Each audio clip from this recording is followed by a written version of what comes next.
বিচ্ছেদেরও এক অদ্ভুত স্বাদ আছে, যা প্রথমে বোঝা যায় না। শুধু একটা শূন্যতা ঘিরে থাকে, সবকিছু থাকতে না থাকার মতো লাগে।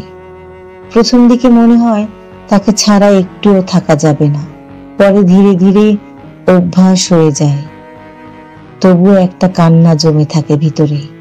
বিচ্ছেদের স্বাদ খুবই তিক্ত, তবু সেটাই জীবনের সবচেয়ে গভীর পাঠ। কে আপন ছিল, কে অভিনয়ে ছিল, সব বুঝিয়ে দেয় এই একটুখানি দূরত্ব। বিচ্ছেদের স্বাদে অভিমান থাকে, মায়া থাকে, থাকে না বলা অনেক কথা, যা শেষ পর্যন্ত কেউই আর শোনে না।